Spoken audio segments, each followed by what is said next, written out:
maybe the ones who are here, we can speak with them, and then maybe others can join in. Yeah, that sounds good. I'm just finishing going through the images, and we have some good content. And also, just a reminder, we have to keep time for those questions which we didn't address earlier. Right. I think even if you want to start with those, because as I said, they were in common about softwares and applications. Correct. Okay. So do we want to do that? Should we start with the questions first? Yeah, I mean, I think I just want to give it a little time for those who have not joined. So maybe we start with these works first, and then at the end we look at questions. Because there's also your feedback to these images will also raise more questions. So maybe last 15-20 minutes we can keep it for questions again. Correct. Okay. So do you want me to share the screen and look at the images from here? Yeah, that would be wonderful. Yeah, I guess so. Yeah. Okay. Are Avni and Tana here? So we're going to have only Avni here. Tana has a forum to get to. So Avni is here. Okay. So I'm just checking before we start beginning. So the process will be this. I'll start showcasing the images one by one. And what I would like is, before I respond to it, I'd like everyone else to respond to it in terms of everything, in terms of what makes sense in the way they've documented it, in terms of what could have been done better, in terms of any other suggestions that you might have. I mean, then is the time. Is that okay with everyone? Sure.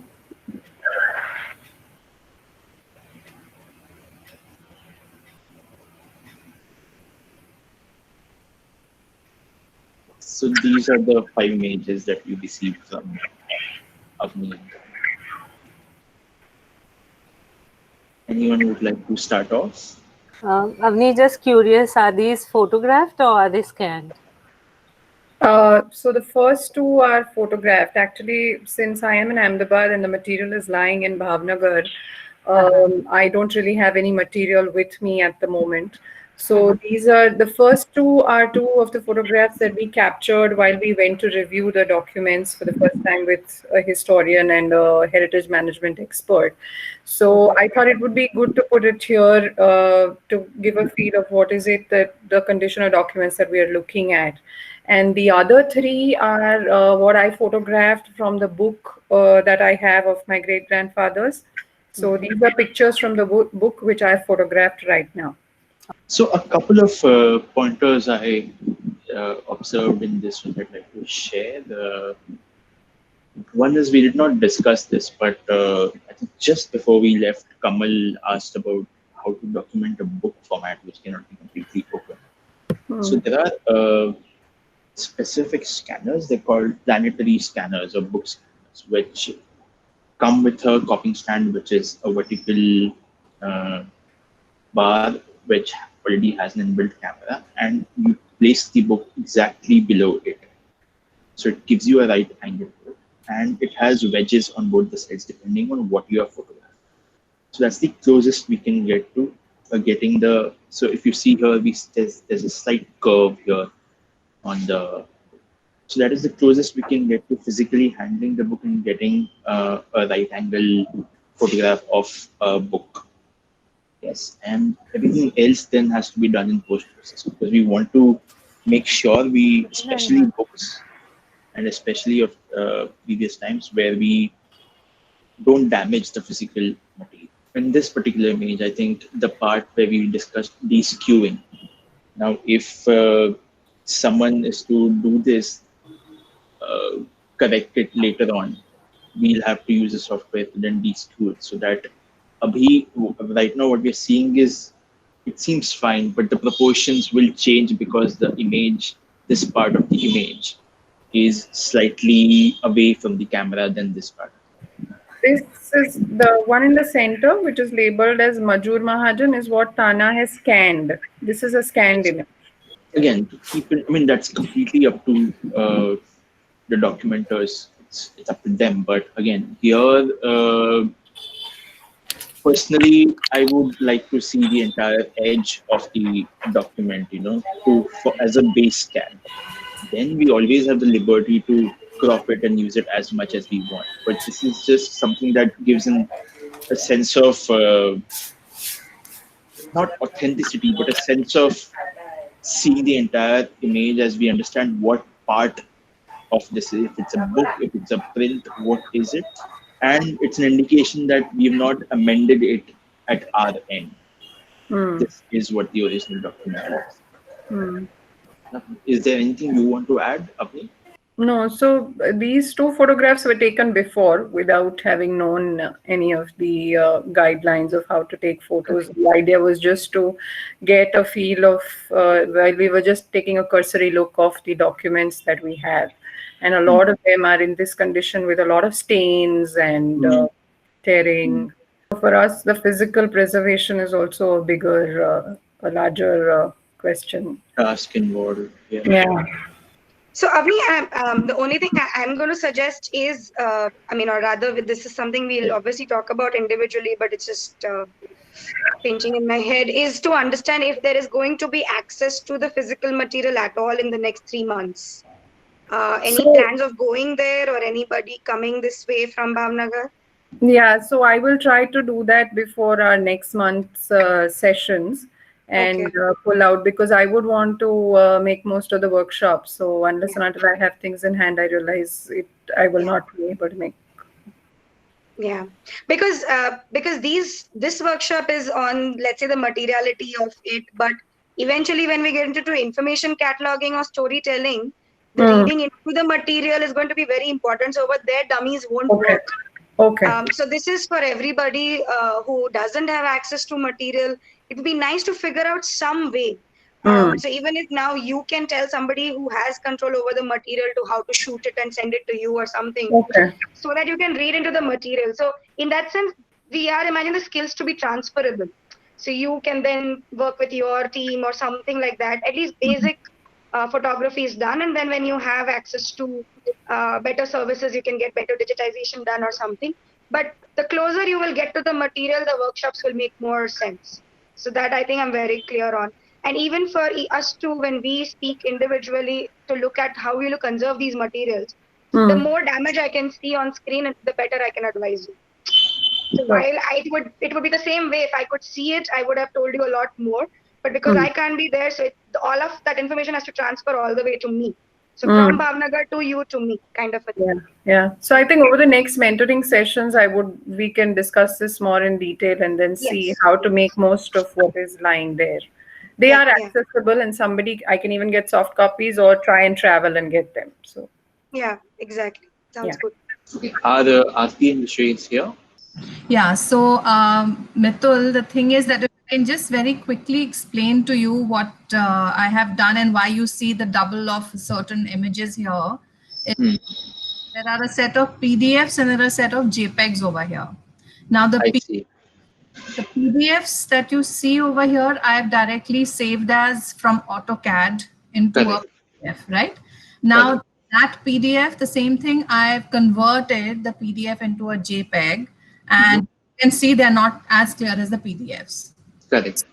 Right. So I understand that there is a loss of clarity when you convert from one format to the other, or say a PDF to a JPEG. Correct.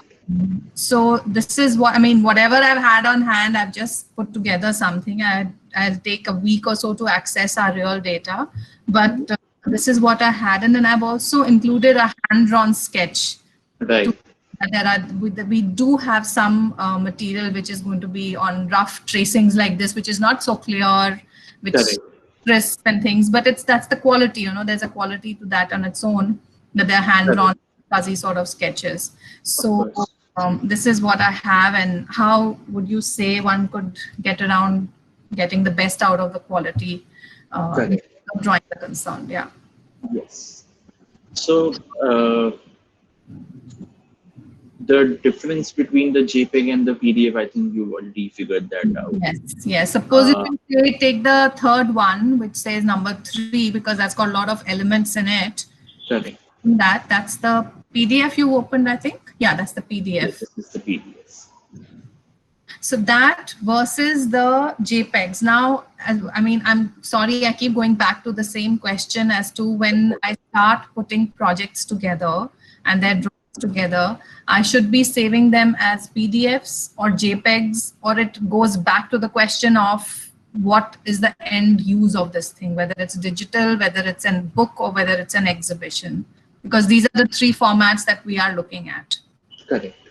So now this is a JPEG that I've opened, and at least to me on this screen, it looks quite crisp and clear. Is that evident in your screens as well? Yeah.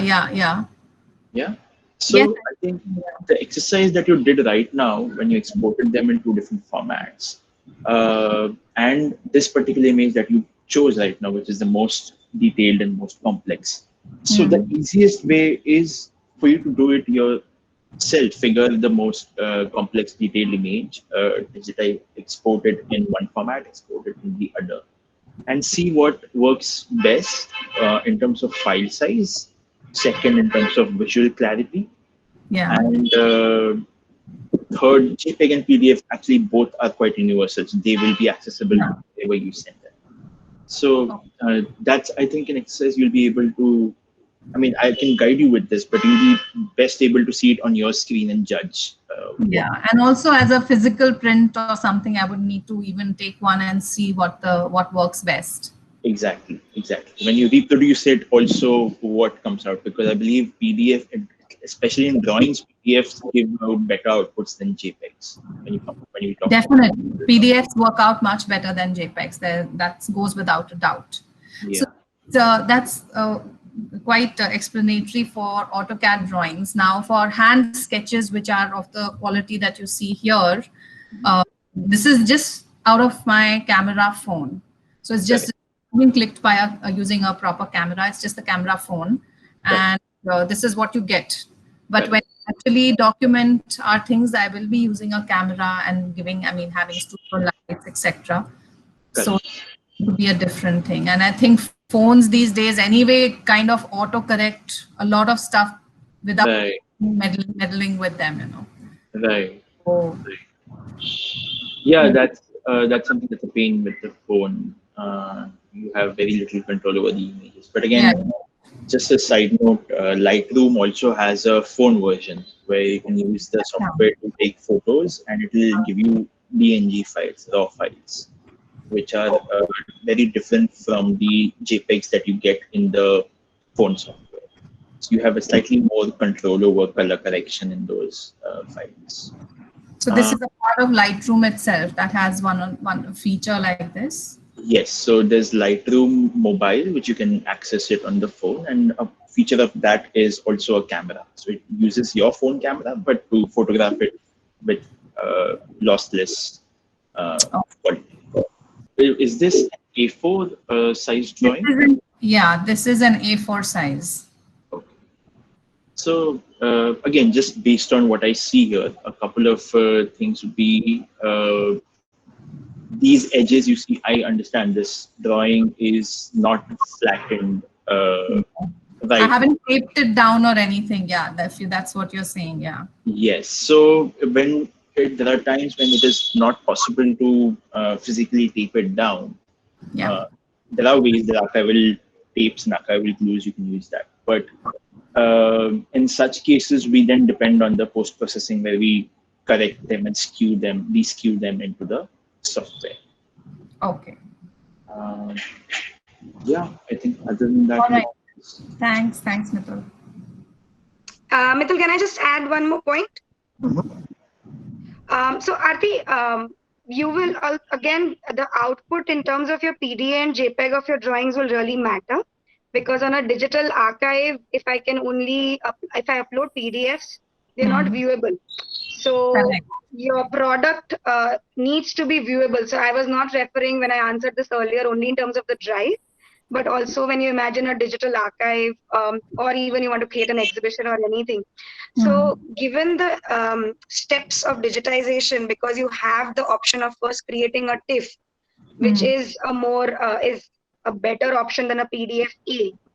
I would actually, so because your print is your final worry, right? So in terms of getting a better quality. So when you say PDF is better than JPEG for architectural drawings or any drawing for that matter of fact, TIFF is way better than PDF-A as well. So I would suggest that scan everything in TIFF, and then if need to, create a PDF, it's your second version of outcome rather than be your first version. Because then from a PDF, what you experience from PDF, if you try and create a JPEG, you will not get that resolution. So the reverse won't be possible. So you might end up scanning again. And at least some of the PDFs, at least some of the cases where I've seen it, we use PDF in archives when we want to have a set of things. Okay, because you can club it And a together. singular object, singular object works better as a JPEG. And you want to give out drawings the way we do in the office as well. So you want to give out a whole bunch of drawings together or a transcript together or something is when we use a PDF-A. And again, OCR works better on PDF-A, something like that. Okay, so Ishita, just one more thing, that a TIFF file can only be created once you've scanned an image. You don't have that option in AutoCAD, I think, or do you? I don't think you have an option. I don't think AutoCAD has. Yeah, at least the last I remember AutoCAD didn't have, but it'd be nice to check with the recent versions of AutoCAD because honestly, AutoCAD is really catching up on what we need digitally. So I think it has TIFF. You can save as TIFF. Version. Sorry, Mehvish, you were saying something? It does give you an option to save as TIFF. As TIFF. AutoCAD. AutoCAD. Yeah. Okay, so great, then that's perfect. Okay. Yeah. All right, thanks. Just one last point for you, Aarti. I don't see it in these drawings, and I believe I'm at the risk of repeating it, especially the nameplates and the drawings that on the architectural sheets that are hand drawn. When you're digitizing those, I think those hold particular importance, especially when you're digitizing hand drawings of architectural firms. Okay. Right? You mean you need to have a tag or something which describes this, like you have a project? Is that what you're saying? No, the index and the nameplate that we used to have on the architectural drawings when they were all hand drawn. Got it. Yeah. Those things. All right. Okay, got it. Thanks. So this is Deepti's work. Is Deepti here? Yeah. Would you like to share something, Deepti, first? Okay, so since I was very ambiguous about the topic, through the day after listening, I figured that the material that I have around me is probably the best way to exercise this whole thing.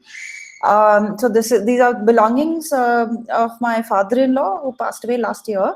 He was an eminent scientist and was studying consciousness. So the world knows him largely as a scientist, but he as a person, his story is missing in the space. So I found a few belongings quickly, and I took a few photographs of the things that I found. In his book, in his bag, and whatever little bit that I could find quickly. Yeah. Is there anything anyone else would like to suggest, share on these images? The transitor one, it was such a good photograph of something 3D. So I had a lot of trouble, so I'm just admiring. Deepti, are these taken using a cell phone camera? Or no, I used a D750 and it really got cloudy, so I couldn't, it started pouring, so I couldn't get enough natural light. So I opened up the aperture and did what I could in this right. the little time. Yeah. Just one pointer where, I'm sure you know, but this image, the shadows that we get, because this is a 3D object, is something that we don't face when we are digitizing documents. But especially when we're looking at 3D objects, this is something, I'm not saying it's wrong, but it's something that needs to be thought upon. Is it okay do we want these aspects, the shadow part of it, to be a part of the digital image, or do we not? And then work. Hi, Kamal.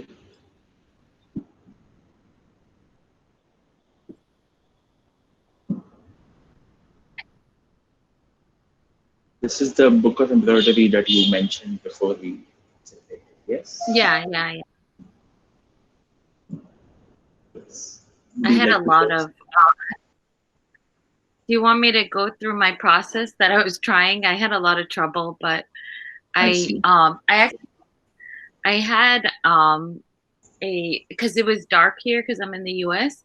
So I had a LED light, and so I had like just an LED light about this big.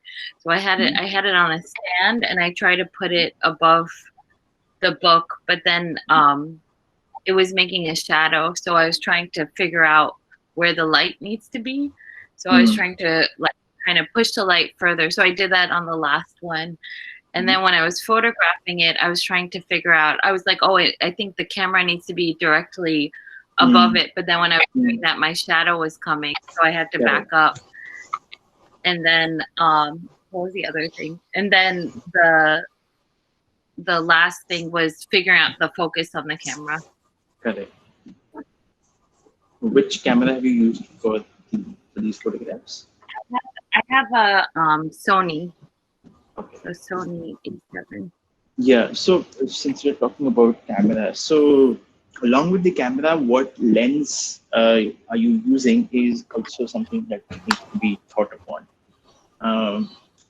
There are macro lenses that will be very helpful when you're digitizing stuff like textiles or minute pencil drawings. Even within micro lenses, there are lenses that give you a 1:1 reproduction. With which you basically you get a 1:1 scale reproduction if you're using those lenses as compared to other lenses. So a little bit of research, if you're digitizing it yourself and if you're investing into a camera equipment, these along with the camera body, along with the resolution and all of that, lenses need a particular attention. Yeah, this lens, I think it was a wide angle lens. So I think, does that distort the object too? Yeah, wide angle will definitely also distort the object. Thank you. Is there anyone else who wants to share something? No, just a comment. These are absolutely beautiful, Kamal. Yeah. So gorgeous. It'll be great to see more of these. Yeah, let me bring the book real quick. Hold on. I'll show you how big it is. Yeah, I second that. These are gorgeous. It's this. One of the most exciting things about family archiving programs have been to see beyond these institutional, boring archives and get into these very exciting things that we all hold on to as families. It's amazing always. Yeah. So while Kamal, you show us, I just want to bring out one important thing, which, I mean, we have tried out, and Mitul, you can comment on it, is that sometimes if it is better to position the material vertically against a wall or a surface. So we do always find comfort in the table, but we have seen because to adjust light with the table gets tricky. We have usually, if it's a thinner, I mean, I know a book cannot be perhaps, but a thinner or an object which can stand by itself or can be supported, we have usually taken the wall as a surface. And that allows you to control the light a lot, because then I can make sure that the window is behind me or the light behind me is switched on. So do try working with different surfaces as far as backgrounds are concerned, or different compositions, sorry. Correct. No, absolutely. Yeah. Absolutely. I mean, I think the primary thing to keep in mind is the convenience of digitizing it and the best quality that we can get. There is no, I mean, at least the way I look at it, there's no one way that's right to digitize everything. Yes. Right? Okay.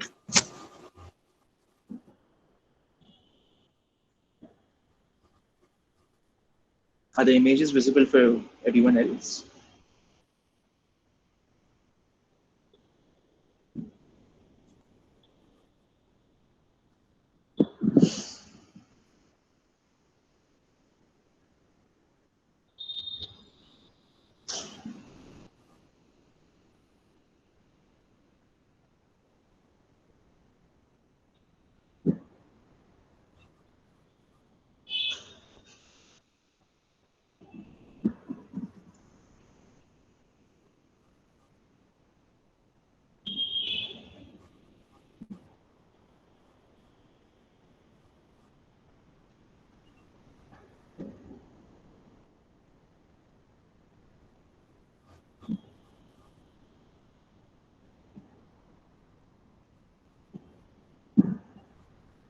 It's just a fascination range of objects that you have. Even Thank these you. are so beautiful. Just the first picture, that first piece of furniture, I was just mind boggled by. You don't see that kind of furniture anymore. Okay. The first piece is the youngest one among all these objects. Oh, I see. This one, yeah, this is 1979. This was made in 1979, and I've just recently restored it. Is this in a tabletop? Does that thing come down and work as a table? Is that what? Yeah, this is like a French bureau desk. I should have taken the picture by pulling down the desk part, maybe next time. This is like a rendition of, you know, how colonial bars used to work, like a bar table or something like that, and then a secretary table. So its proper thing is just like a mid 19th century piece or a design in a furniture, and it's usually taken from the French bureau desk, the whole design idea. And this was made in the Rawar Fort, near the Rawar Fort, which is in Cholistan Desert. There was a small craftsman over there, and my father-in-law got it made for him. Gave a picture in a magazine, which is one of his uncles had. So, you know, it was like that. And I've just recently, if you see the knobs on it, I've also recreated those knobs in brass now. I have the former pictures of the pieces also. I've documented that, the older ones, in which they actually, the deteriorated forms, and of all the knobs too, and even the keyhole and etc. So this is the youngest piece. The next one, if you see, that this is like a half piece of a dressing table, and the legs were taken apart. Like one son just took the chest, which was at the lower surface, and one son just took the upper part, and it belonged to their mother, basically. So this piece is somewhere around 1938 or 1940, and this is the one which is in the workshop right now. I'm sort of dealing with curing its wood, and this is all again in shisham. Both were in shisham wood, solid woods. And then the next picture is these are those colonial chairs. These are two forms. One of them, the first one, is also somewhere around. These were brought from India.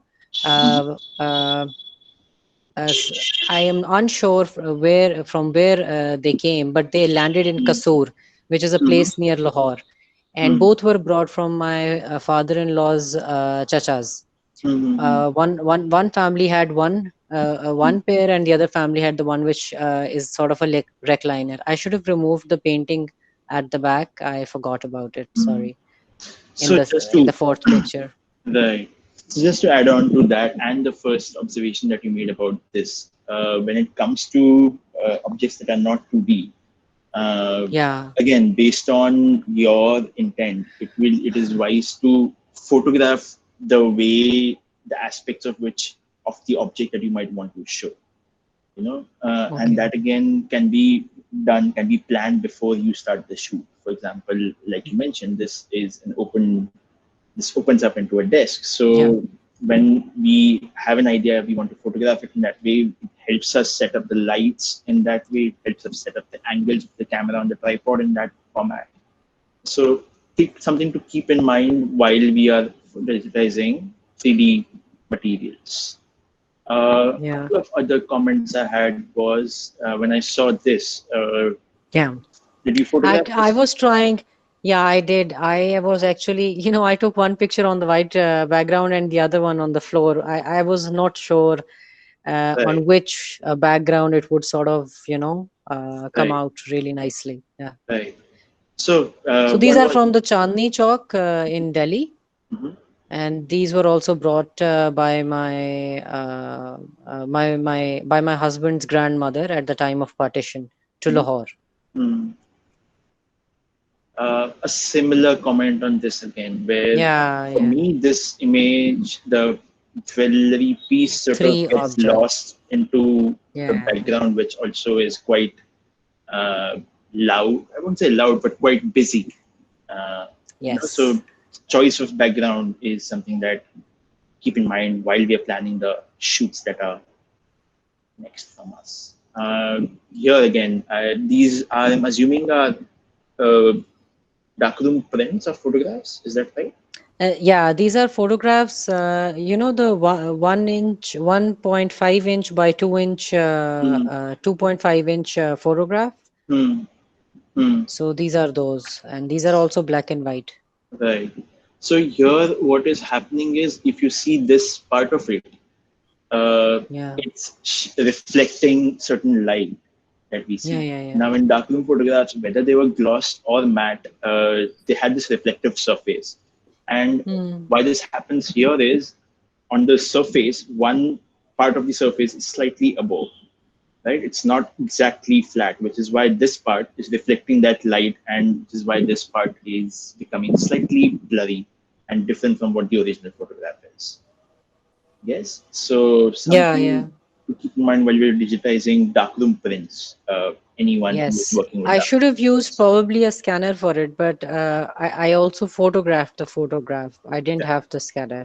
That's this is just so the exercise we are doing also to keep in mind things the next time when we take up these processes.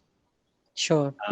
And also in most cases, in cases where you are not doing it yourself, you when you're approaching a digitizing service center, you know what to expect, you know what your requirements are while you take the material to them or you invite them to your home. Yeah. If you So could see while that, if you could see just that one glass and the kettle and the candle stand, because I tried to sort of put white background and white foreground. If you could just give one glance at it. Sorry.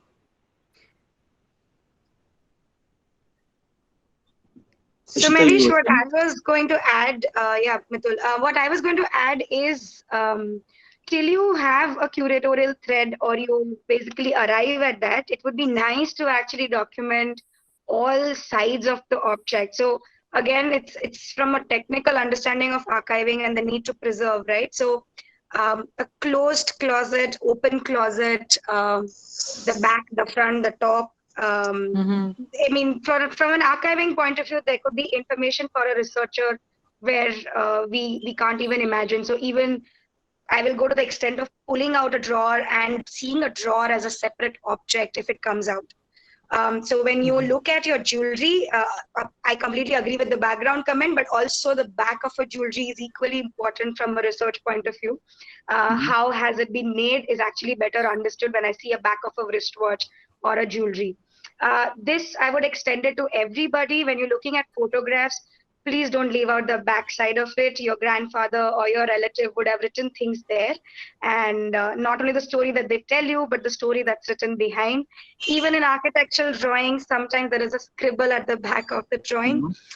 So in hard material, try and imagine that you covered 360-degree, if I put it like that, but break open the objects, if not break open, sorry, see them as separate parts of objects. So even in your kettle or anything, if you see them to be, if they can open up, so just dismantling them and shooting them would be a very thorough exercise of archiving.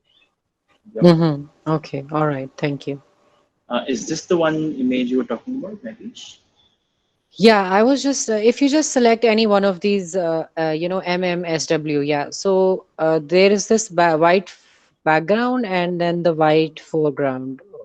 What are your comments on this? Because there is a gradation of color because the wall has a different color probably, Correct.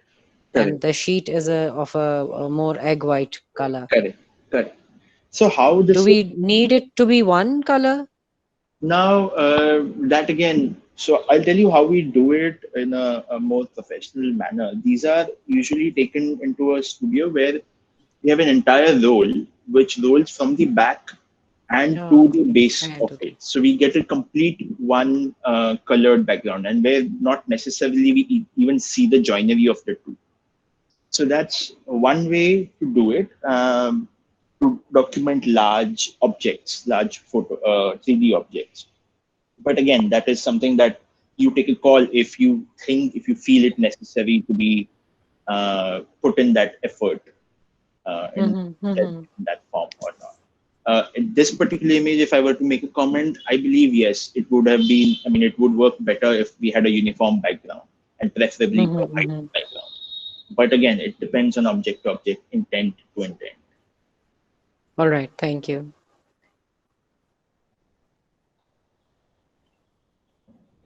So if there is a text written somewhere on the object, do we zoom in or do we try to capture it in such a way that the text is prominent on the object while capturing the whole object? We do both. If there are details on the object, as we are talking about this, Niharika, I understand that this is a photograph where we're looking at the entire kurta, folded kurta, and here is, I believe, you've taken a detailed shot to show the embroidery. Is that right? Yes. Okay. So we do both, and as many combinations as possible. I could zoom in further also. I have those photos. I just haven't put them up here. Right. So very quickly, Mitul, here some photos which are marked as old have been. I've taken them a couple of months ago on white backgrounds with the best knowledge and the ability that I had. And these two photos, this one with the document I took today with controlled lighting and again on a white background. So if there are any differences that you see or something that I must keep in mind, please feel free to comment. Yeah, this is also old. Right.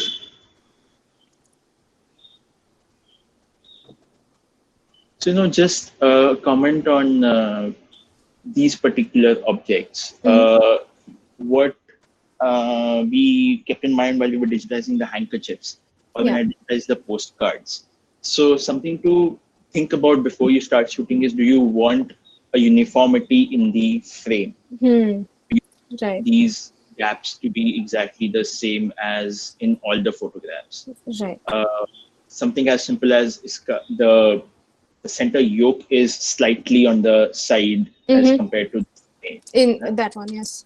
Yes. So how do I achieve that? Do I mark something on the ground and then place the object there, or how yes, you mark something on the ground that is outside the frame of your photograph. Okay. So that that isn't visible in the frame, and preferably use a tripod or a copying stand so that your camera doesn't move at all. So your camera is fixed, your base is fixed. All you have to keep changing is your object. Okay. Right. Other than that, again, textiles, when you're looking at, consider if you want them to be ironed well, if you want that uniformity in all the textiles. Right. Or not. I kept documenting them so much that they were ironed, but then they lost their crispness. But I get what you're saying. Correct. Yeah, this again is cover. Yeah, this is the album cover. And there is one that I'd taken earlier also. This is the old one, and I placed some elements with it.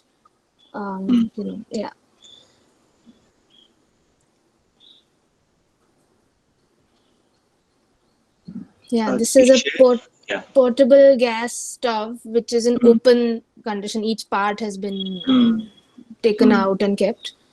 Of course, some parts need to be aligned properly, like perpendicularly and all that. I'll do that. And then there's one more photo with it compact, so all of it fits into one box. So that was really interesting. Yeah, this one. Yes. So taking on what Ishita was suggested in the last discussion was, you very clearly see that all of this fits into this one box. Another angle I would prefer is everything fit into it with just the box that I can see from the top. Okay. So it's a progressive. So I see the box what it is, then you open it, and then I see this. This is a separate, and then there could be one which could also have the entire stove functioning.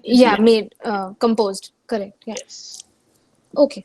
So this is a lace crimper. I just I remember seeing the story. yeah, yeah. This was really interesting. Yeah. But yeah, I have front view, top view, side view of this similarly in a white background. In natural light again. Yeah. And to add on to that, I mean, I think you also you have a photograph where you've used the lace and crimpled it using this.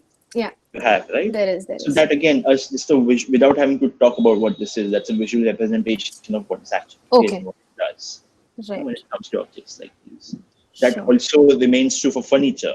If we are talking about it being a side table, it can be a part of a setup where you're focusing on that table, but we know based on its location, what is the function of that furniture. Context to it, correct. Context. Okay. This is a photo of a photo. I tried to make it as flat as possible. It's stuck to an album, pasted in an album. So I was wondering if I could scan the entire album or whether this quality will be good enough to reproduce, to print and reproduce basically.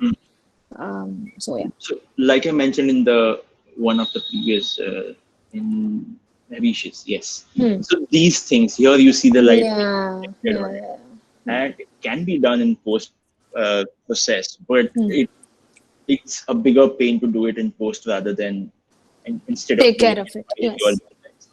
Yeah. Okay. Sure. I'll keep that in mind.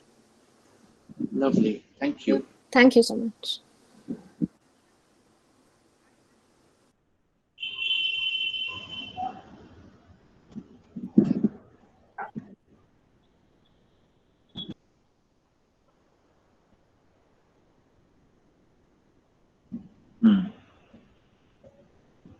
So, do you want to share something, Priyanjali? Yeah, so firstly, to organize this, we need like insane amount of storage space because I've been juggling with storage. That's been my primary problem with all of this because scanning and then putting them, and some of these images, for example, after scanning, I have to break them up into individual images when it comes to the negative. If you see the one beside, which is on its own, that was also this size. So there are different sizes, plus there are contact sheets. So for me, storage was a bit of a problem, but I'm slowly getting there. So that's my grandfather, who is a director. That's a very famous actress, Munmun Sen and Tapan. They're all Bengali actors. So this is a still from a shoot that he was doing. And most of the pictures are like this because they're either continuity stills from a film or it's like behind the scene photos. So it's a mixed bag of both. So what I initially did was, because it's a huge collection, I started taking, so if you go to the next folder, I started taking some phone photos. So these are negatives that I scanned. But this was the first process that I did. I started taking pictures of some of them. All of them are not there. Just to show you that some of them are inside this plastic. So I had to like air it out and take them out to just get a phone photo of these.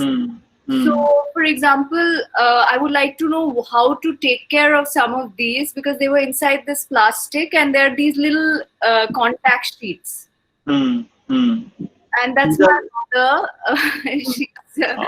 She used to be an actress. And what I find very interesting is when she got married, she got married to an extremely conservative family. So if you look at her behind the scenes, she wears contemporary clothes. But after she got married, she actually started dressing up like this, how she's in the movies where she's got a skirt and all of that.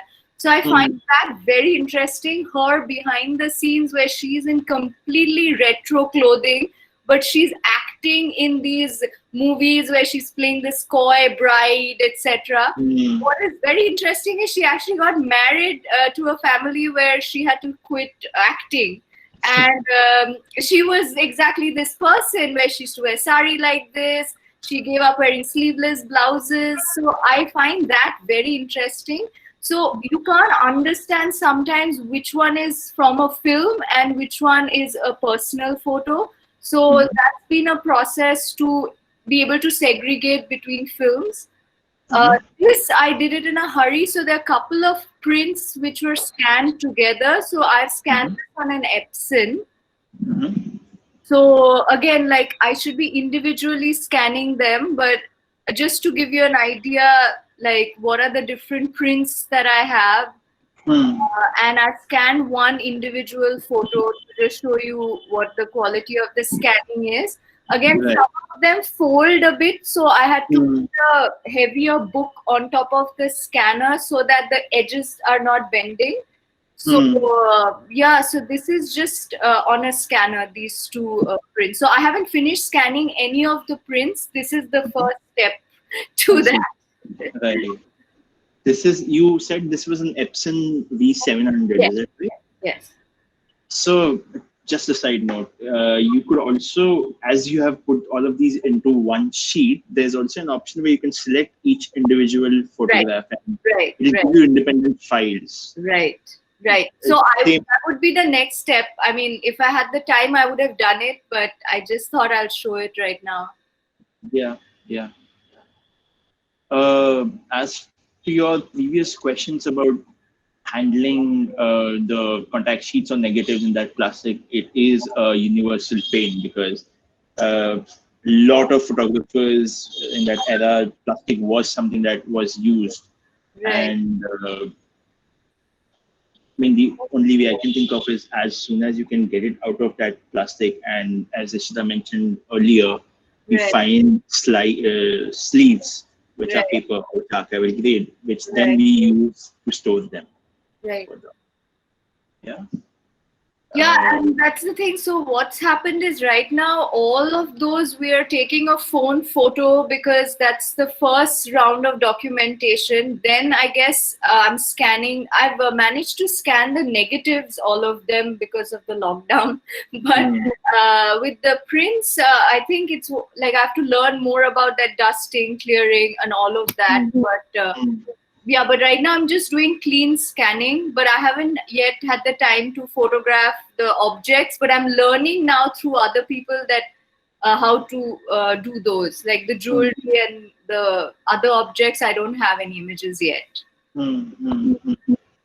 So one more thing for everyone, one of the first processes of categorizing, counting, and making those sheets, there again, if depending on the size of your archive, depending on the categories, a quick phone photo of these objects to be added to that Excel sheet, if it makes life easier when you are taking up digitization formally, that's also something that you can add to it.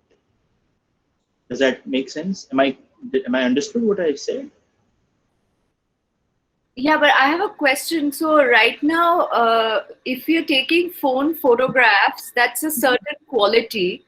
It's important to take a photograph with a camera if you're scanning it, because the logic is the same, right? Because I don't want to use another skill because it's already like a process. So I rather scan them. Only objects we can photograph. Does that work? Yeah, I mean, of course, the negatives depends. Again, you can use whatever mechanism is convenient to you and efficient for you. Right. You could even scan the prints, and you can even photograph the negatives. So there's no limitation as to what you can do with each of these. Right. Yeah. Okay. So I would sort of answer that differently, Mitul, if you don't mind, is because Priyanjali, yes, we are working for 4 months on this. If you have a certain selection of items you want to work with and a scanner is at your disposal, or you know that's your final method of working, I would highly recommend you to start with that. So we are juggling with both situations here, right? So we are respecting the fact that everybody is locked down or wouldn't have services. So we wanted to see how we can do it best with the phone.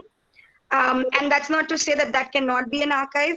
But eventually, yes, if the documents and an archive is going to be better accessible or better readable through digitized technologies, then I would, and if you can access them in the next month or so, I would imagine that you migrate to that sooner than later. It should not become that you do a very demo project for these 4 months and then you have to start all over again once the workshop gets over. So that's also not the ultimate intention, basically. Got it. Yeah. Thank you. Mitul, I would suggest if you can repeat that last point you were making about Excel sheet, because I myself would want to understand if I got it right. So if you can repeat that. Right. So what I meant was, while we are in the process of, once you've identified a repository and when we are listing them down after you've categorized it into an Excel sheet with a naming convention, depending on the size of your archive, depending on the materials, if you think a visual link is important while you're categorizing and while you're segregating the physical object, you could also quickly take those snapshots with your phone and add it to the Excel sheet so that you have a visual connection with what you've named with the objects.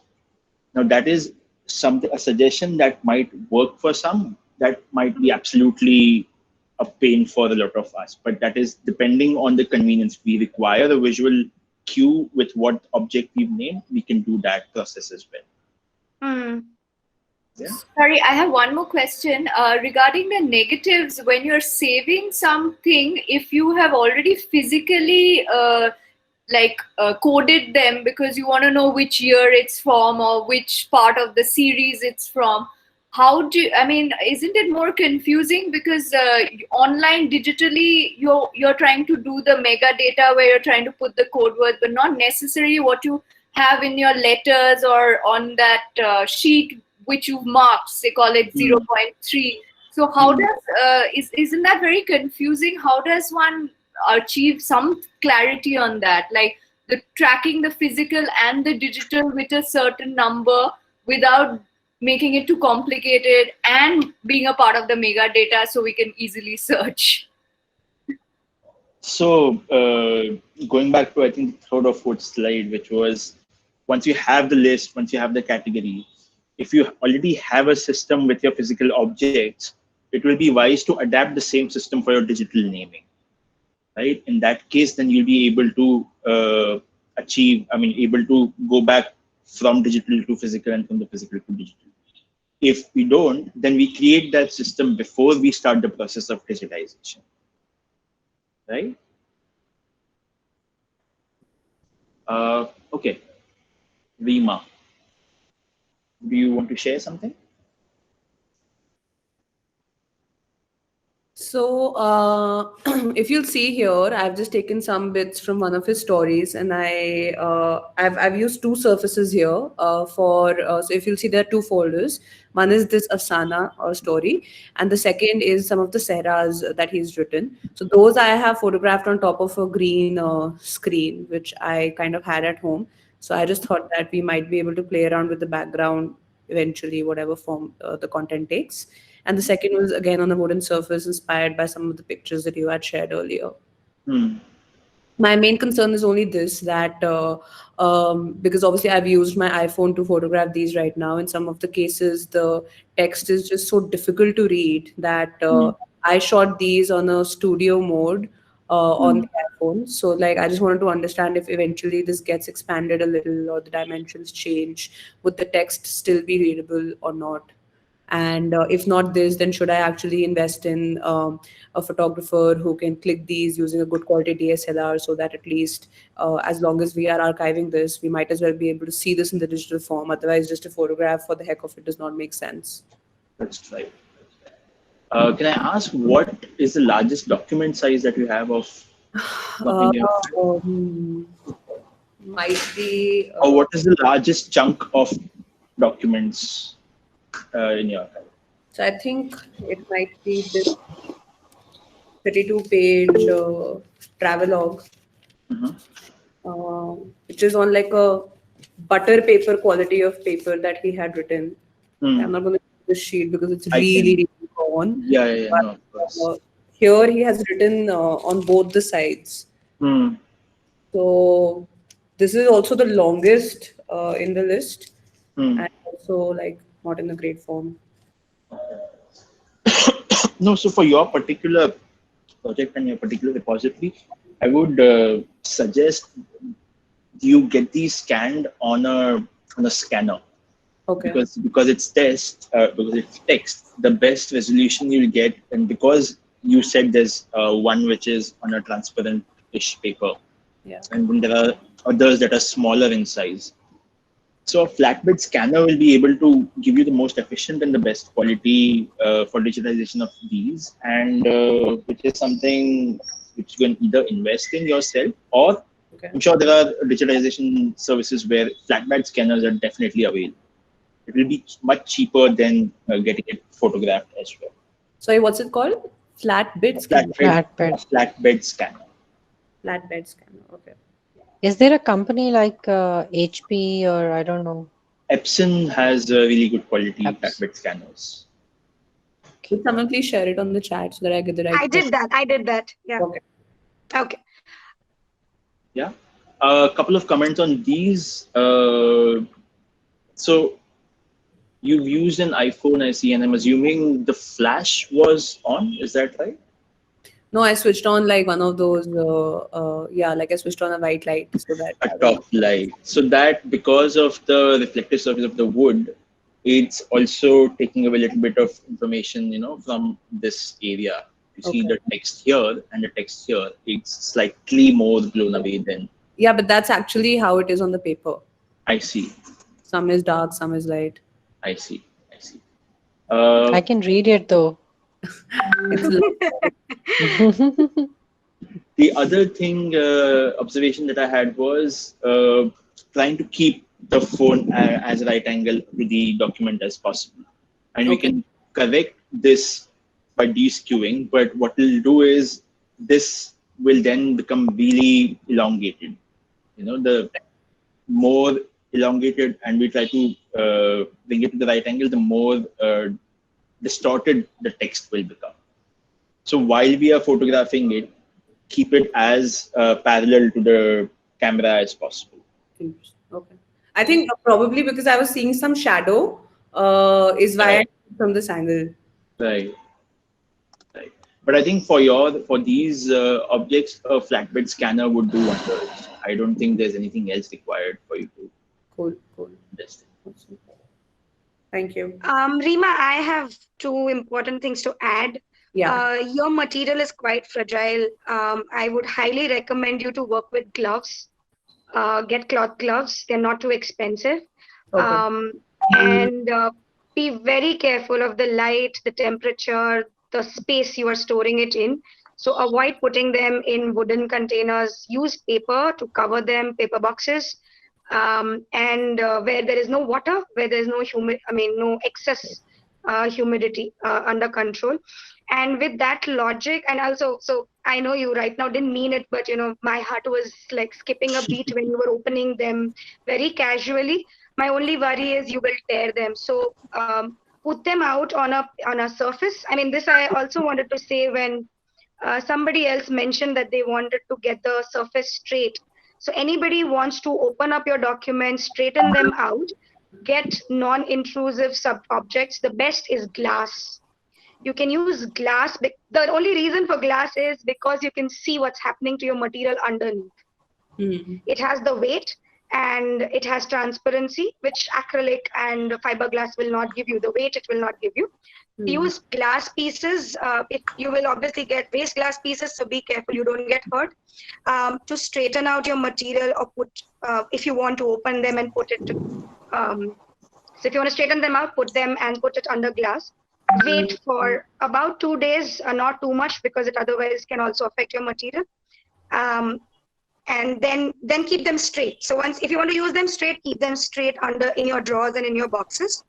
And with the same logic, because your material is already looking so sensitive, I would suggest either rent your scanner so that you have control and you are working with it. If you can't rent it out and you're working with an agency, you be there when you get it scanned. Of course. Because as much as they will assure you everybody is sensitive, but if they do happen to take it lightly or damage it, there is no retrieving this material. So, and then asking them also to wear gloves and all of that is a bit of a stretch when you're working with personal projects. So if you are working with it, you'll be able to use gloves. in fact, Priyanjali, this would also apply to your material, especially the negatives.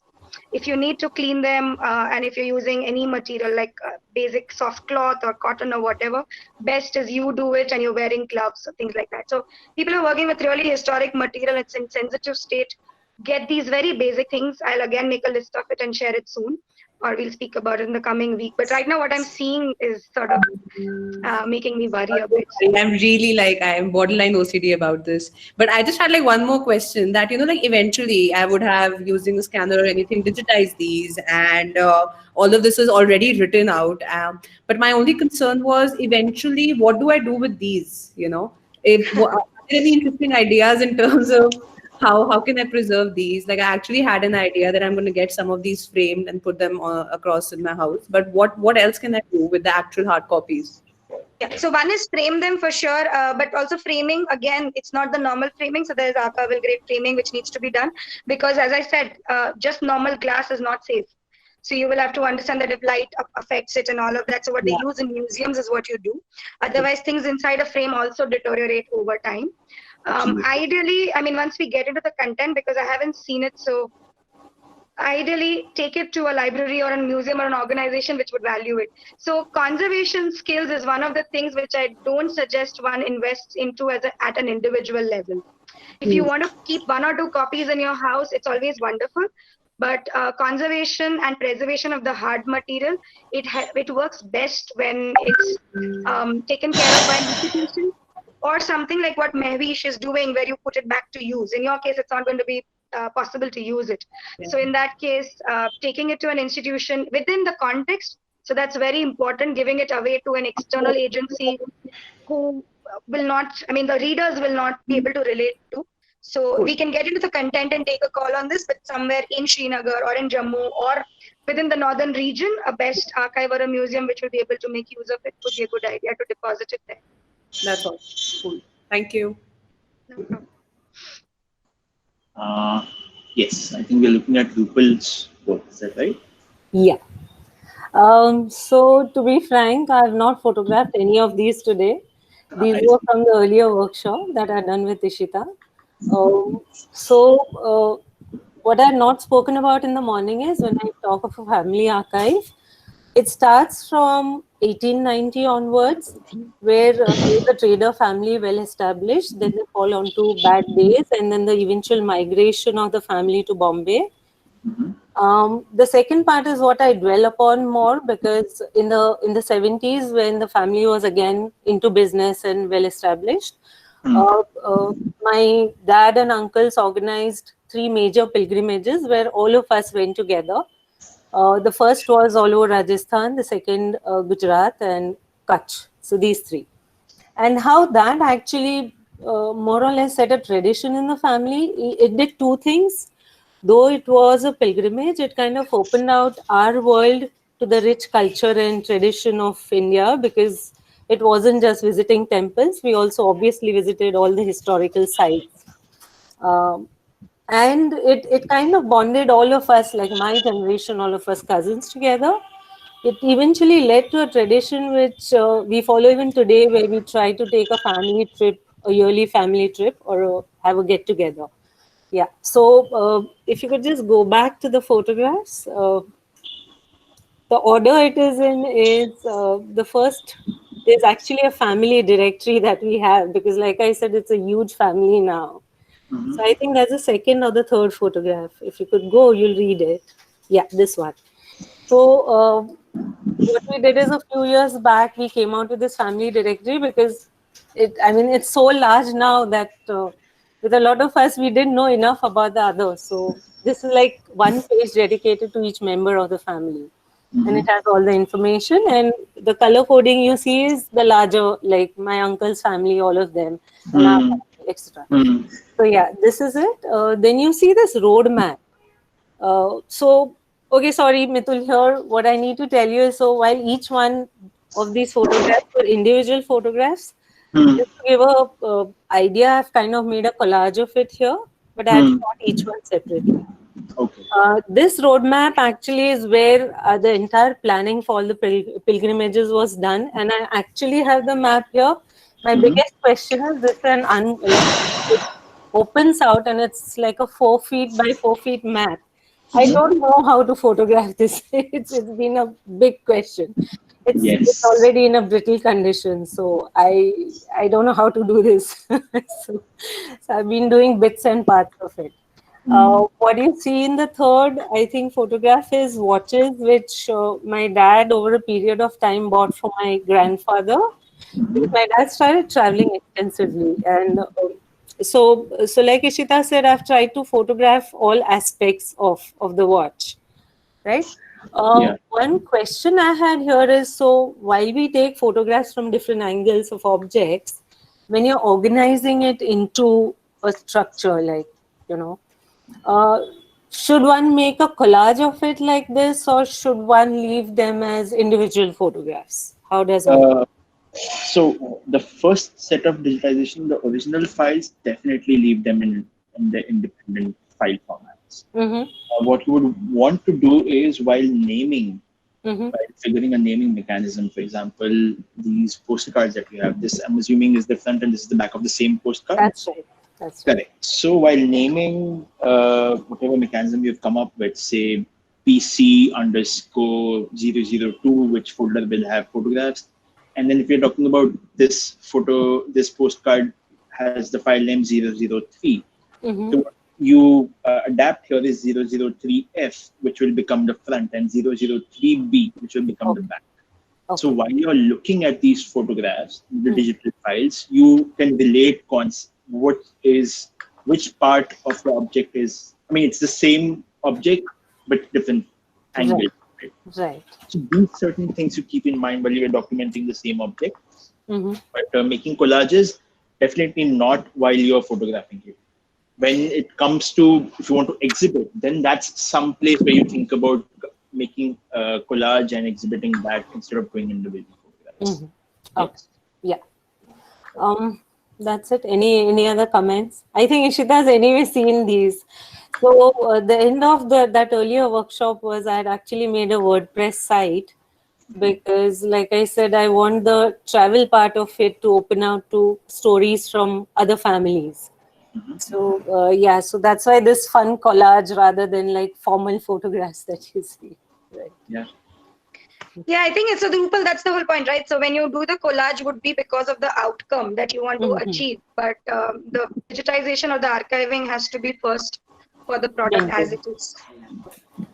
Thanks. Is someone here?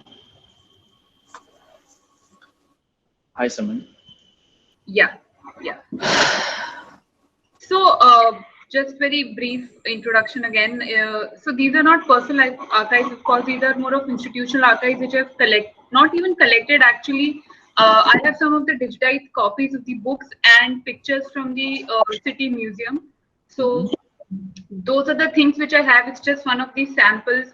So there are about 30 odd books and 15 to 20 odd cartographic records like this. This has been collected from the municipal corporation. So these are the sense of archives I am dealing with as of now. So and of course I am looking also the pictures from the digital libraries and the pictures which are in the books itself. So there are some pictures which are not available very readily on digital libraries, but and pictures, since I'm looking at the built environment, so of course the buildings which are available in the books. So you will have to scan 400 to 500 pages to be able to understand what is the book saying about the building, what kind of pictures available in the book. So these are the sense of things I'm dealing with. Yeah. Correct.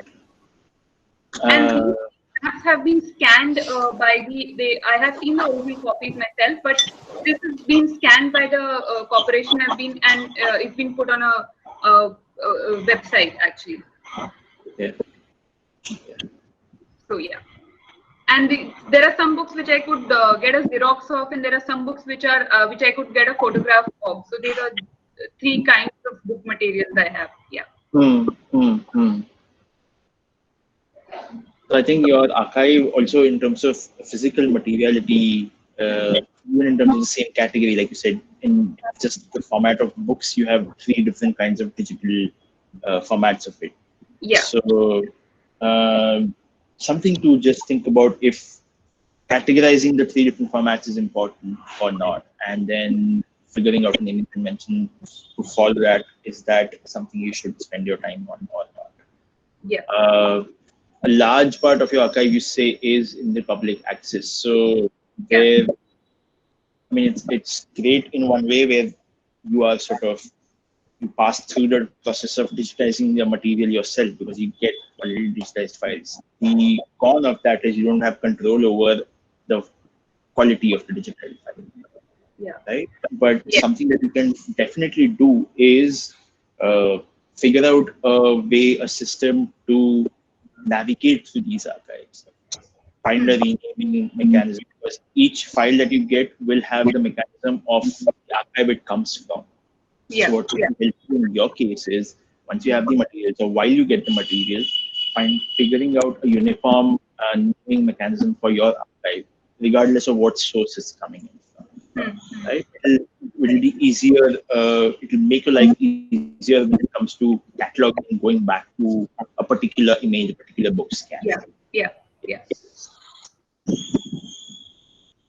Is there anything else anyone else would want to add to this?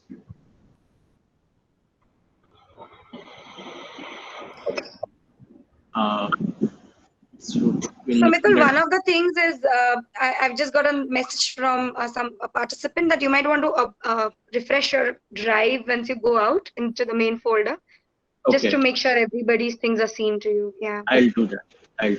Once we finish this, I'll do it. So this is Shobna's work.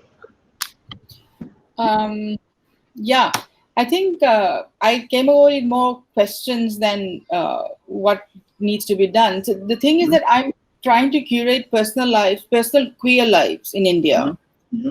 Now, for somebody like my subject at the moment, Ruth Vanita, or even in my home, it's easy to find these objects.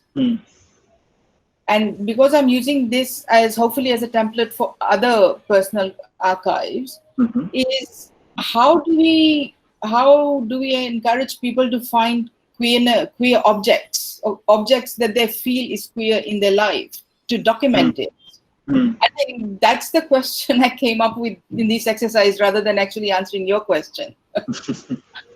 So, Ishita, would you want to respond to that?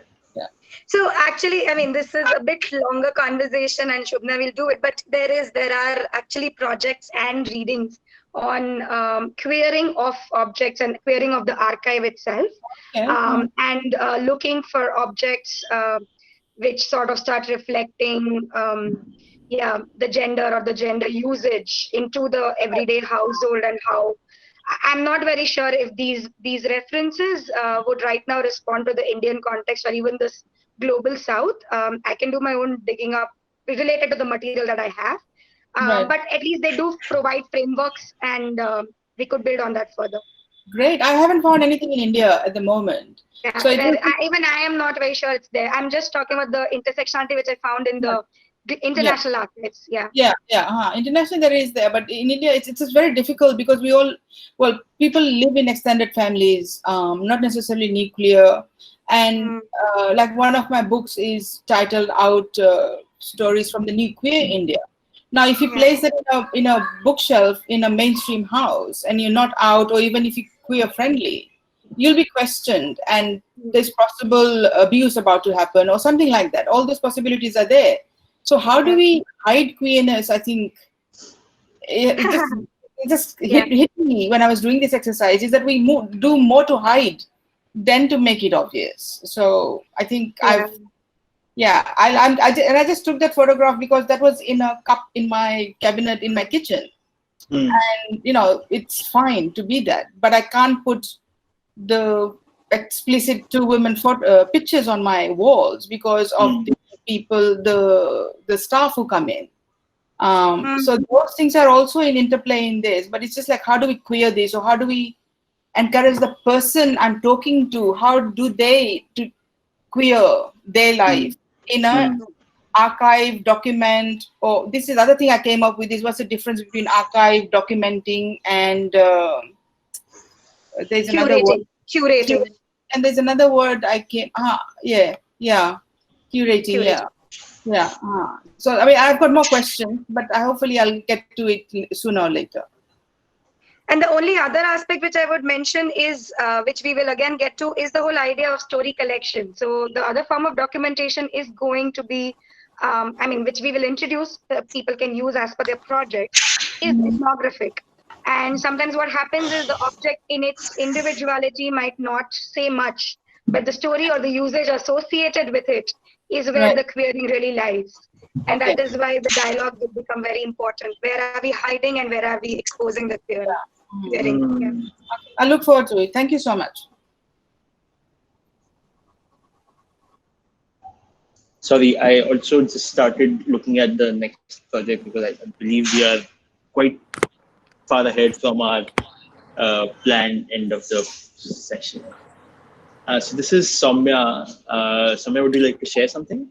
Hi, yeah, so these are the objects that I had access to in the sense that, as I mentioned before, that a lot of the objects that I want to include in my archive are still in use. So for me to document them right now at this moment was a little difficult, because then there are dabbas that my mother received from my great grandmother as part of her dowry. And there's stuff inside those dabbas, so I could not really get them out and document them. But these were the things that were readily available to me right now. So because I'm trying to construct the lives of my grandmothers and great grandmothers through these objects. These were some objects that they had passed on to us, which we still use. As you can see, there's a shell. Yeah, this is something that my great grandmother used to use to chop vegetables. It's it cannot be used anymore. The nose pin that you see that I have taken a picture of, the nut, it was given to my grandmother by her mother-in-law, and then it was passed on to my mother, and now it has been passed on to me. So these are the things. So the other thing that you see there's mother of pearl. There's a shell. Yeah. So this was actually used by my great grandmother to peel vegetables. So what I find, where I also find interesting, is that they used to use a lot of unconventional things in everyday life. Like they used to use this to scoop things out. And so yeah, these are the kind of objects that I have. And the ticket that you see, that's my grandmother's. Because I was also looking at how lives of women, this is at least what I'm trying to do, how the lives of women in my family have been documented in papers, in official documents, because there are no school diplomas, no college diplomas, any education that they received, all their diplomas were left behind in their native land. So this was one of those only few things that I found of my grandmother that I can say that was an identity proof of hers. So these are the. Sorry, please finish. So these are the kind of objects I have. Other than that, I also have photographs, which I do not have access to right now because I'm in a containment zone and I cannot step out of here. But I know the objects are in access. I can access them in a couple of days. So yeah, there are a couple of more. I think in my archive there are going to be more of such materials than documents. Correct. Yeah. Okay. So the observation I made was it's quite fascinating. I see this ticket is from 2009, although when you see the photograph, it is of a much previous era. Yeah. Yeah. Yeah. A couple of other suggestions that I had was, so when you're photographing objects, we talked about this while we were looking at Mahevishi's work, but a context here is important. Here, until you told me what this is, it was difficult for me to grasp what this object is, what the scale of this object is. Right. right? So one thing to keep in mind is to figure out a way to express scale of the object. Okay. The other is, of course, apart from documenting just the object itself, are there ways to photograph it in a way where the context also is evident in the images? Right. Right. Now with this, when I look at the image and after I look at this image, after you've shared the story of this, it makes a huge difference. Yeah. So to figure out a way if that can be either embedded, I mean, there's always a way we can embed it into the metadata, but also is there a way we can visually add that narrative to this conch shell along with the photograph? Okay. Right? Could I add something here, Mitul? Very interesting tip. So go back to the peeler, the vegetable cutter. That's, I think, called a vidi in Marathi and a bonti in Bengali. So the Museum of Material Memory has created an archive, crowd-sourced archive of this specific tool from all over India. So I'm just sharing that link with you.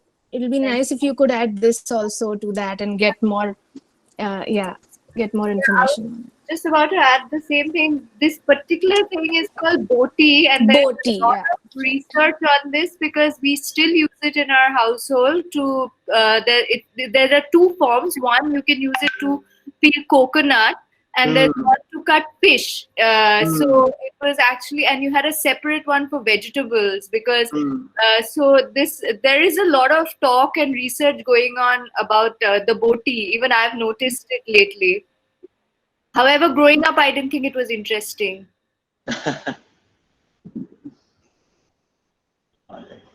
there anything else you want to add, Soumya? So yeah, I wanted to ask a couple of things. So as you said that the context of the object that I am kind of documenting, it should be visible, it should come forth in the picture itself. So I want to ask that, so because I also want to show that these objects are still in use, I also want to display the utility or that. So how can I do that? Also, the problem was that the size of these objects is very different. All these objects are very small. Correct. So one way to tackle the size challenge is we decide the frame of the image we are going to photograph. Right. Yes, and some context to that frame. It could be as simple as a ruler that is part of your first frame. Okay. Where you can see the measurements. And then we don't change the frame, it remains on the tripod and you keep changing the objects within it. So since the frame is constant, we know the scale of the objects that will keep changing in your photographs. Okay. Right? That's one way at the top of my head, right now from the top of my head I can think of. I'm sure there are other ways, and I mean, there's no formal way you can think as creatively as possible to show the utility and the context and the function. Okay. Apart from the formal documentation. Okay, all right. Yeah, and I was thinking if I wanted to ask you if there's jewelry. So the nut and a couple of other jewelry I can show pieces. They're all, I mean, one will be able to understand them better when they're all looked at together, because it's a set. ensemble. Yeah. So do you suggest that for such things I should document or I should click pictures of all these things? Definitely. So each individual object and then also to be photographed together. Because that, like you said, it does make, I mean, it was designed in that manner and it is supposed to be looked at, and even when you're wearing it, it was designed to be worn together and it makes completely different sense than you look at them independently. So absolutely also photograph them in the same way. Okay. Yeah. Thank you. We have Vallabhi and we have, I think, Avantika and Ranya's added after. Right? Is there anyone else who's missing out? No, I think we were also counting that. So these are the three folders that are left. Yeah. Okay. Vallabhi, would you like to share while we're looking at your work? Sorry, you can't hear you. So I have documented a lot of these, but I've just added a few to the folder. So I was trying out with a yellow light and with the natural light. So these are the ones which I took in the natural light, and this is the one which I took with the yellow light. So yeah, the color difference. Otherwise, I used my art notebook and I kept the objects on top of it to basically take the pictures. Right. So yeah, I just have one question. So if you go back to this picture where a lot of objects are kept, so when you have objects like these, then it's not very clear what the object is, and there's a way I can take these, I can click these pictures individually as well. But Sorry, I missed the last sentence. I think I can take images pictures individually as well, but when I want all of these to be clubbed together or grouped together, then it's just very people don't feel what exactly the objects are objects are. So yeah, I think I faced problem with these pictures. Otherwise, it was fine. Yeah. Are these materials related to religious puja or something? Am I getting that right? No, these are things that she collected over time. So suppose she went to Kedarnath, she must have collected the sand or something. She must keep all this. Got it. So I think to begin with, first thing before having to figure out how to separate these things in the single photograph is what do you club together in a photograph? Even within the objects that she's collected over the period of time, would you like to club certain things that are similar in terms of their materiality, or club materials that were collected during the same duration, saying the 2 years that she traveled to these places? You want to categorize them in this format, and then based on that, ways to document these can be then figured. Yeah.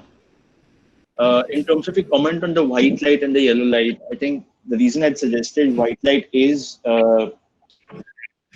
simply for color accuracy.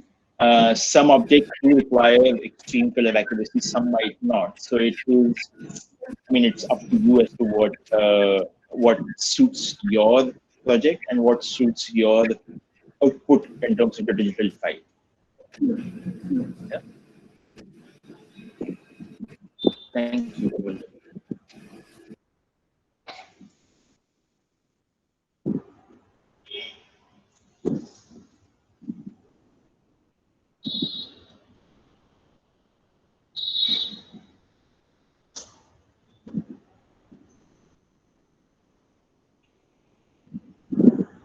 Avantika, would you like to speak while we are?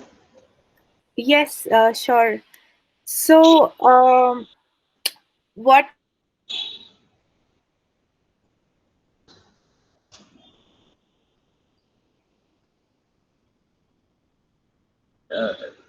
Am I the only one who's unable to hear? Or No, she mentioned her signal is quite sketchy. I see. So meanwhile, if anyone else wants have any observations or want to make any comments, we can continue with that. Mitul, it would be useful if she connects back, because otherwise she'll still miss it. We can look Sure. at Ranya's folder for that. We can go to Rania. Yeah, we can do that. Got it.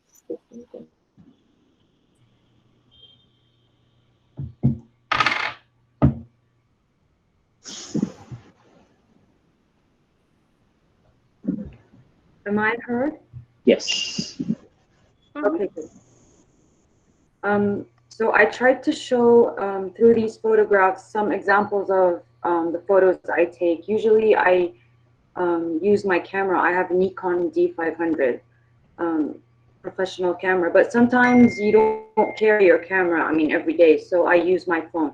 So this is an example of the type of photos I would take if I visit a site, an old building, an abandoned building. This was actually a school in the 70s. And the image, So this school has been closed for about 40 years. And as you can see, It's a beautiful school. It was actually a house before it became confiscated by the government, and then it was turned into a school. So these images were taken with my phone. I don't know if these images are actually like professional documentation images, but I just felt like if I was on spot, I had to take these photos. So I have a lot of cases where some of my photos are just, you know, the hit and run kind of photos. This example is of the woman, the photo, and the writing. And it's the kind of material I collect. I usually take photos of people and I write their stories, in either English or Arabic. So I have a lot of, I mentioned before, I have a lot of voice memos that aren't connected to my images. Like, I mean, I can't check the date the image was taken on and then go and check. This is how I do it. And then I go and check the voice memos, the same date, and then there we go. I spot the interview. So this is how I do it. I don't know if there's a better, smarter, more professional way to do that, because I have this huge archive. I've been doing this for about 4 or 5 years. So this is just an example that I shared on my group, Humans of Damascus. And then if you want, you can go to the next photo. This is actually a bill, and there's a story behind it. And I was doing this research about the Jews in Damascus. And this is actually an image of one of the Jews, and it was put on the bill. And then later on, this bill was banned from. So there's this whole story. It was banned from being in the market, so it's a rare bill. So I also took this photo of this guy because I wanted to find him. Because there were Jews when this photo was taken, and a lot of them are probably in their 80s now. Maybe not in Syria, but so sometimes I end up taking these also with my phone. But I did flatten it with glass, like someone mentioned. I think someone mentioned that. So that's why it looks all nice. Yeah, thanks. So I do have a photo of the whole bill, but this is just, you know, just to explain the story. Yeah, and then the last piece, this is actually it was at the door of a Jewish home. Of course, I also write about all sects in the community. It's not about religious groups. It just so happened that I was doing a research about the minority groups in Syria, and the Jews are the minorities. There's about 12 in all of Syria right now. So this is actually at their door. And when you guys were talking about the light, I was like, oh, okay, so this is a bad photo. I took it with my phone, and it was in the afternoon. And so the light was reflecting from a different angle. So it has a shade. So this is just to portray a little and give you an idea of the kind of work I do. Basically, I take photos of almost everything. Material culture, people, craftsmen, art, architecture most of all, because I started as a documentation. I started working documentation in old houses. I still do. So that's pretty much it. So I really don't know how I can archive all this. I feel like I have like this garden of a lot of things everywhere. Some are on my phone, on my old iPhone. Some are still on my new iPhone, and some are on my camera. Some are on my hard disk, and that's it. But nothing's on my laptop because in Syria we have horrible electricity, and I lost 2 laptops. So I learned not to keep anything on my laptop. So I think to respond to your last question, the first step would be to gather all of this archive into one space and then create a backup, of course. But you talked about having voice memos and then having photographs from the same day, from the same place. And right now, what you do is you go into the metadata, check the time, and associate that. Is that right? Yeah. Yeah. That's how I find my documents. I check the dates. That's the easiest way. Yes. So just to share a personal anecdote, thankfully this lockdown has given me time to do work on my personal digital archive that I have. So what methodology I have followed is all my photographs on a professional camera are cataloged per day wise, then into a larger month, into a larger year, right? And like you mentioned, the phones is a pain because we don't catalog those as diligently as we do the professional camera ones. So during this entire period, I categorize those and put them in the same folders as the days. So now when I go to a particular day, I get both the camera photographs as well as the phone photographs into the same space.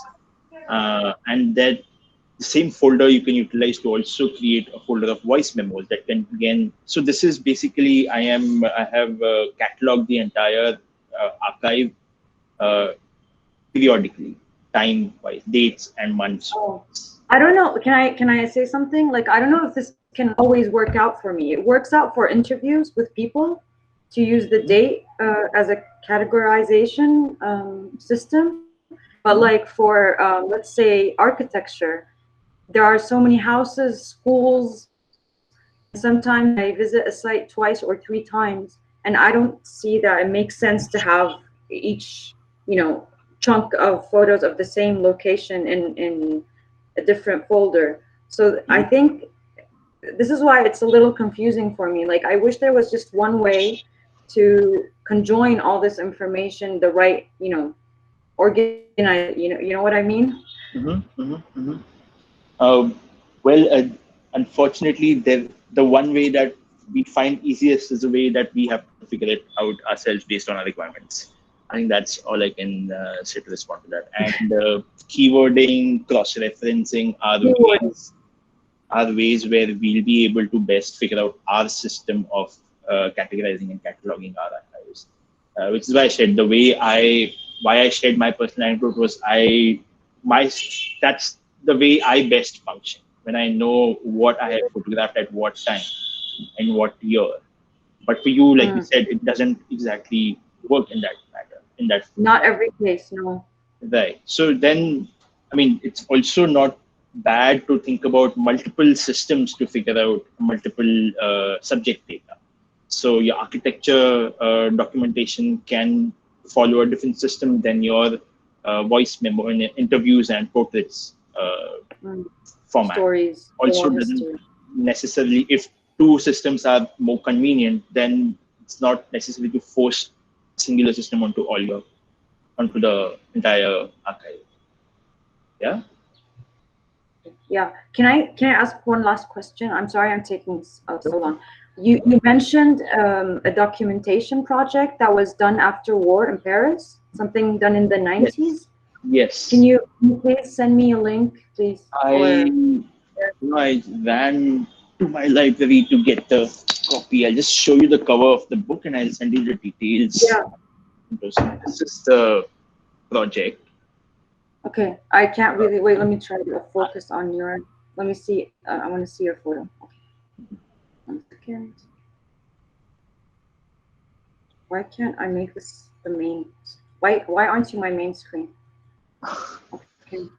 I don't know how that works. Sorry, I have a weird. That's okay. What I'll do is Would it be possible that you? Is it? You share this name on chat also. I'll share the name. I can't see it. I am sorry. I'll share the Please. title and also share. I'm sorry, I didn't catch you. It's okay. I have bad internet, so. No. So what I'll do is I'll share a picture of the cover page and I'll share the name and the details into the chat box. Okay. So for now, Rania, I did send a screenshot on the WhatsApp group. You'll find it there. Thank you so much. Okay.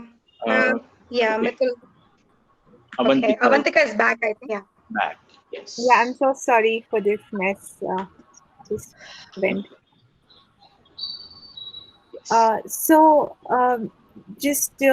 While, I mean, throughout the day, I was thinking about, what sort of objects and how I would tell the story. And what I've understood in the exercise is that while the emphasis is on life and death of my grandfather, it has a lot of life of my grandmother involved in it.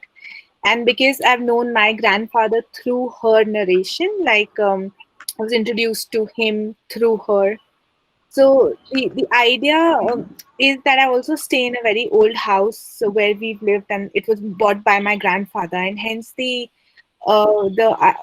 what I'm trying to do is like, how do I curate, and I want to take all these pictures in the back setting of my own house. So what I did was found my grandmother's sari and then instantly like tried to drape the thing on a heater stand. So it's I couldn't find anything better. I know the photograph isn't that good, but in the process, I was thinking that how do I use, like doors of my house to sort of tell stories through objects, or like the balcony, and sort of like intermix all of this. So in like on the sari, you see like those are my grandmother's glasses, and I think I'll find a great chunk of her material because I relate with it a lot. Like I found a transistor and old records, these cassettes, and then I thought how could I sort of interplay with the material, like the saris or the clothes, and sort of these other objects. Also, there's a lot of material of my grandfather in form of his writing. So there are also some of them. The material is in good shape, like the paper is fine, but there's also a lot of paper which is about to get torn and all of that. So there's the another problem is that I have this huge thesis, and like I don't know how to sort of photograph.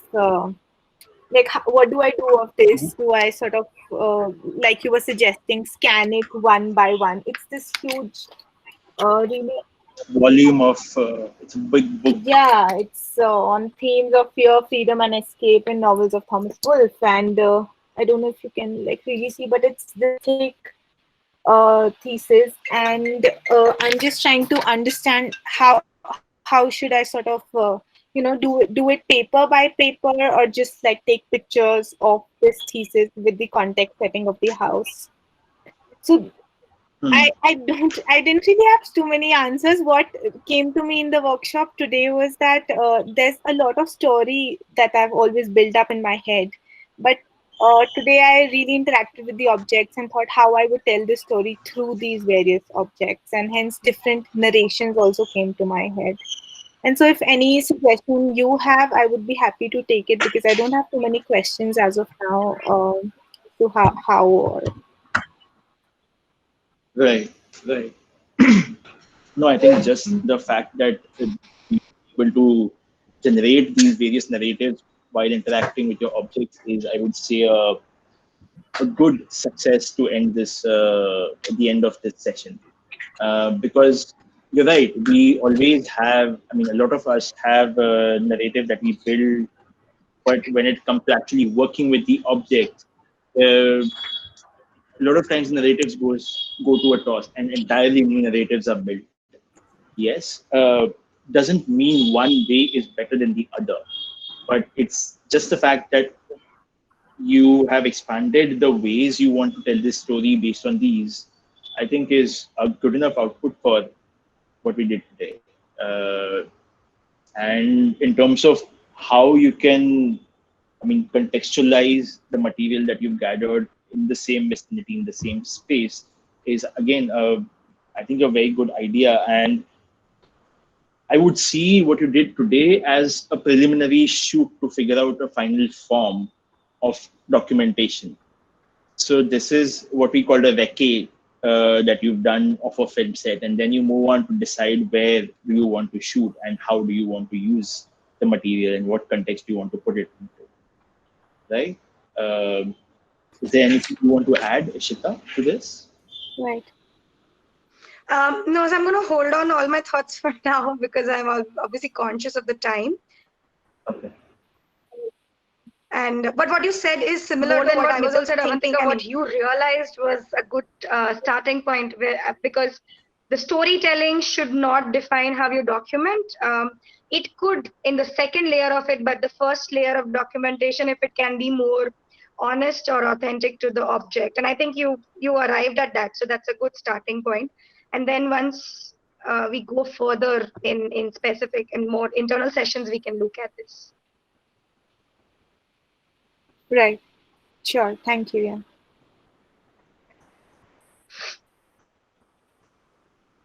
Okay. Mitul, so I understand. I think we should end it here.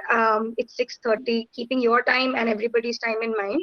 But I would request you, if it's convenient for you, there are some very crucial questions in the document that we had shared with you. Okay. Especially some questions about the scanning devices or of the apps, which I think if you at least answer them once and then we can take over them.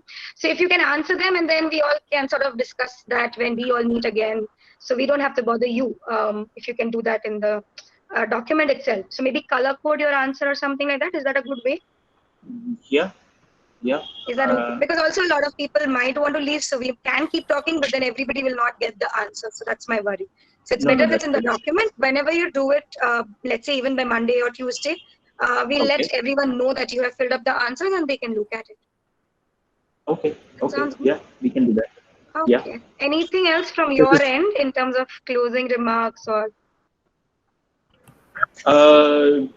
No, I think this was wonderful, and although exhaustive, but this was, I think, worth the last extension of the 2 hours that we did.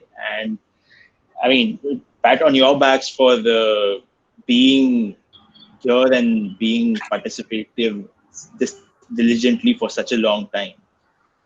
So thank you for all of that. Thank you for sharing your personal important projects with me. And just one last note I want to end. What I want to say is this quote that I came across very recently by Teju when he was asked, what do you think about archives and understanding of history? It really struck me at that point of time, and I thought I'd end this, I'd leave you with this when I finish talking. That's that. All right, Mitul, I'm sure they all have lots of thank yous and congratulatory words for you. So on behalf of them, thank you so much for getting us started on what's the first step, which is documenting and digitization. We might fall back onto you or on your help at a later stage when the projects are taking more shape, more developed versions of things. And yeah, I mean, thank you for staying on so long, preparing for us and taking us through this exciting journey. Absolutely. Thank you. And thank you everyone for staying along. Thank you everyone. Best of luck for your I projects. had a lot of things to say, but I'm going to save it for WhatsApp chat for tomorrow morning. I'm sure otherwise it's going to go off. So I have a lot of things to say for the coming week, but I'm realizing now this is not the time. So I'll write to you all in the morning tomorrow, both over email and WhatsApp, and we'll take over from there. Okay. Good night. Thank you, everyone. Thanks a lot, guys. Bye. Bye. Take care. Bye. Bye. Bye. Bye. Take care. Thank you. Bye. Thank you.